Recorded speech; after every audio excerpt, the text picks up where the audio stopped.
অপরাধীরা কখনো নিজের অপরাধ স্বীকার করে না।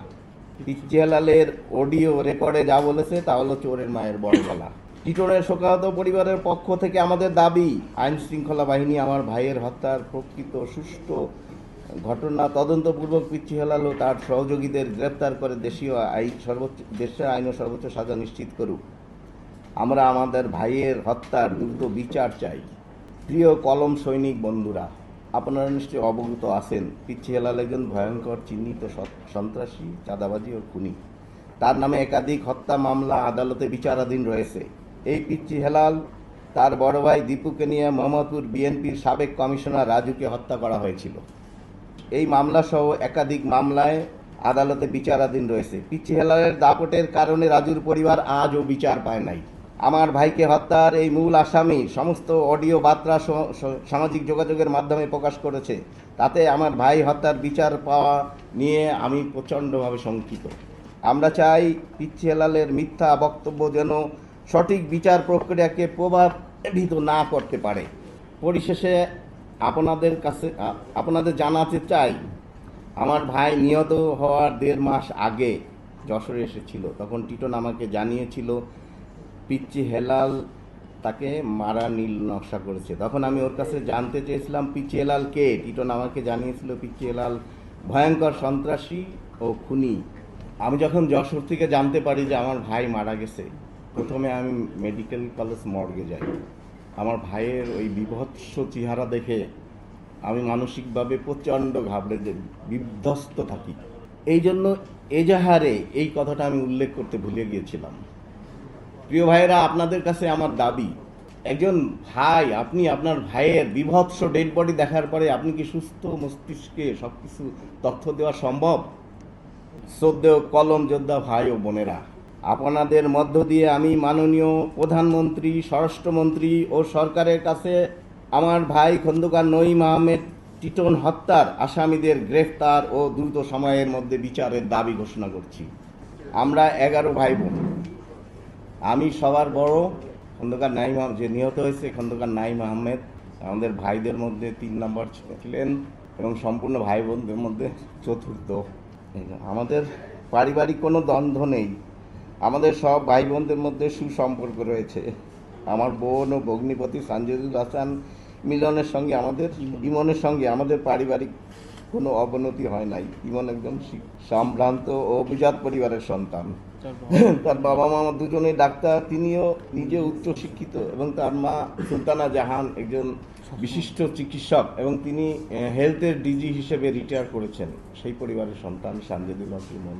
এবং আমার পিতাও কেএম ফখরুদ্দিন বিজিএমসির পরিচালিত খুলনা স্টার জুট মিলের ডিজিএম হিসেবে রিটায়ার করেছেন। আরেকটা কথা বলে রাখি, ওই সময়ে মিলের ওয়েজেস 5 লক্ষ টাকা আসতো। আমার বাবা ওটাকে 75,000 টাকা আইনে দেশীয় সম্পদ রক্ষা করতে চেয়েছিলেন। সেই জন্য খুব পরিকল্পিতভাবে বিজিএমসি থেকে আমার বাবাকে আউট করা হয়েছে। আপনারা তথ্য নিয়ে জানবেন যে আমার এই বক্তব্য সত্য কি মিথ্যা। উল্লেখ্য, আমার বাবা, আমি আগে বলেছি, স্টার জুট মিলের ডিজিএম ছিলেন। 233/1 সুলতানগঞ্জ রায়ের বাজার, ঢাকাতে আমাদের একটা আবাসিক বাড়ি আছে, একতলা বাড়ি আর উপরে টিন শেড দেওয়া। জি, হ্যাঁ, সেখানে আমাদের সুনাম রয়েছে। প্রিয় সাংবাদিক ভাই বোনেরা, আপনারা জানেন পিচ্চি হেলাল পুরস্কার ঘোষিত একজন শীর্ষ সন্ত্রাসী। সে রাজধানী মোহাম্মদপুর, ধানমন্ডি, নিউ মার্কেট ও এলিফ্যান্ট রোড এলাকায় প্রভাব বিস্তার এবং আগামী কোরবানির গরুর হাটে ব্যবসাকে নিজের নিয়ন্ত্রণে রাখতে আমার ছোট ভাই টিটনকে হত্যা করেছে। জেলখানার ভিতরেও পিচ্চি হেলালের সাথে টিটনের ঝামেলা হয়েছিল। পিচ্চি হেলাল দেশের একটা তালিকাভুক্ত সন্ত্রাসী। সে টিটনকে হত্যার ঘটনা ভিন্ন খাতে প্রবাহিত করার চেষ্টা চালাচ্ছে, নিজেকে নির্দোষ প্রমাণ করতে চাইছে এবং ধরাছোঁয়ার বাইরে থাকতে চাইছে, নিয়ন্ত্রণ করছে আন্ডারওয়ার্ল্ড।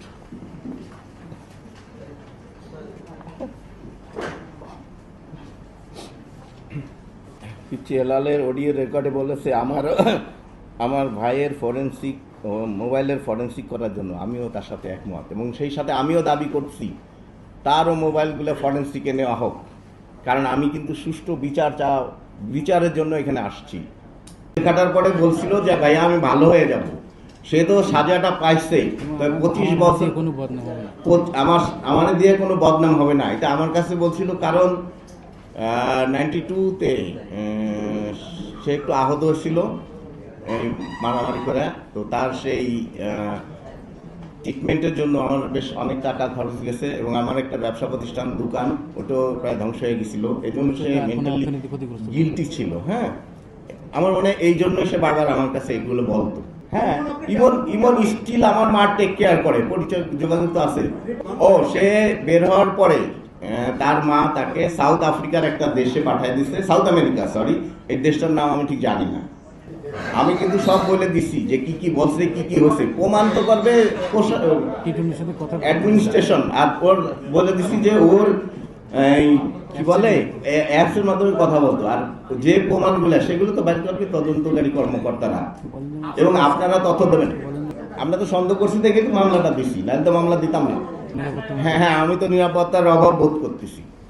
রিসেন্ট গ্যাঞ্জামটা গরুর হাট, এই জন্য ওটা বলা হয়েছে। এখন এটা তো সুষ্ঠু তদন্তে বেরোয় আসবে। আসামি শীর্ষ সন্ত্রাসী পিচ্চি হেলালের অডিও রেকর্ডের মিথ্যাচারের প্রতিবাদে শোকাহত পরিবারের পক্ষ থেকে আমি খন্দকার সাঈদ আক্তার রিপোর্ট এসেছি। আমার মাতাও আসার কথা ছিল। আমার মাতার বয়স 82 বছর এবং তিনি খুব মানসিক এবং শারীরিকভাবে অসুস্থ, সেজন্য আমি একাই এসেছি। সতের পথে বলিয়ান দেশের প্রিয় সাংবাদিক ভাই ও বোনেরা, আসসালামু আলাইকুম।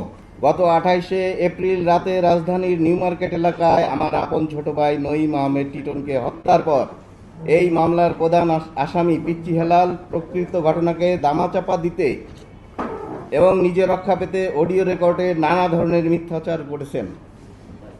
আমাদের শোকাহত পরিবারের পক্ষ থেকে পিচ্চি হেলালের মিথ্যা বিভ্রান্তকর তথ্য প্রচারের প্রতিবাদে আজ আমি আপনাদের সামনে হাজির হয়েছি। আপনারা জানেন, টিটন নিহত নঈম আহমেদ টিটনের বড় ভাই আমি।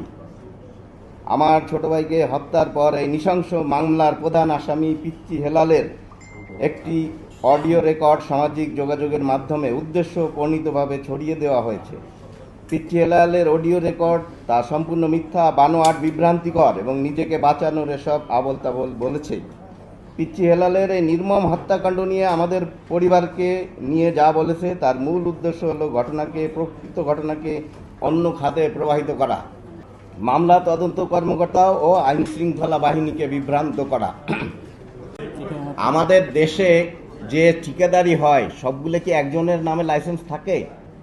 লাইসেন্স থাকার যে প্রসিডিউর, লেট মি ফিনিশ, লাইসেন্সের করার যে প্রসিডিউর, লাইসেন্সের যে প্রসিডিউর সেটা করতে যে পেপারস লাগে, সদ্য জেল থেকে বের হওয়ার একজন আসামি তার পক্ষে কি এই পেপারগুলো জোগাড় করা সম্ভব ভাইয়া? এটা তো যে কারুর কাগজে একজন যখন করে, আমরা বিভিন্ন জায়গায় দেখি বা যশোরেও দেখছি, ইসে শিডিউল থাকলো যে আব্দুল করিম লাইসেন্স, রহিম টেন্ডার দিচ্ছে, এটা তো হয় না? তাহলে এটার লাইসেন্সের শিডিউল থাকবে কিভাবে? আর হাট বাজারে তো বিভিন্ন লোক এক হয়ে, সে আমার টাকা নাই আপনার টাকা আছে, এরকম একটা কিছু প্রতিষ্ঠান মিলে কাজগুলো করে। আমাদের কি দেশে প্রচলিত এরকম সিস্টেম নাই ভাইয়েরা, যে আমার টাকা নাই আমি পরিশ্রম করতে পারি, আরেকজনের টাকা আছে, তো শিডিউল যে কিভাবে কিনছে, পার্টিকুলার টিটনের নামে কিনতে হবে, তাছাড়া শিডিউল এজারা নেওয়া যাবে না, এর কোনো বাধ্যবাধকতা আছে কি?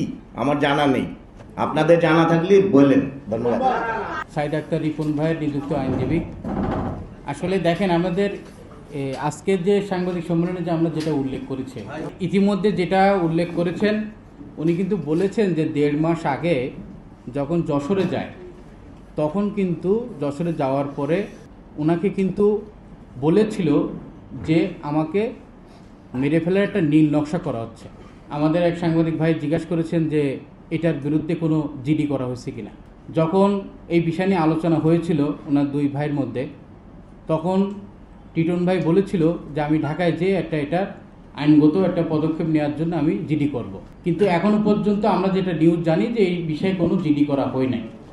আর একটা বিষয় যে আপনারা উল্লেখ করেছেন যে এজাহারে শুধুমাত্র যে কজন আসামি আছে সেখানে শুধুমাত্র কেন পিচ্চি হেলালকে করা হয়েছে। দেখেন মূল আসামি হিসাবেই কিন্তু তাকে উল্লেখ করা হয়েছে এখানে। এখন সবচেয়ে বড় বিষয় হলো যেহেতু এজারে ওনার নাম আসছে, এটা একটা তদন্তের বিষয়। তদন্তের মূল বিষয়টা হলো যেখানে ঘটনা ঘটেছিল সেখানে যে ভিডিও ফুটেজ আছে সেটার কিন্তু একটা যাচাই বাছাই করলে তদন্ত অফিসার আমার মনে হয় একটা সঠিক তথ্য পাইতে পারে।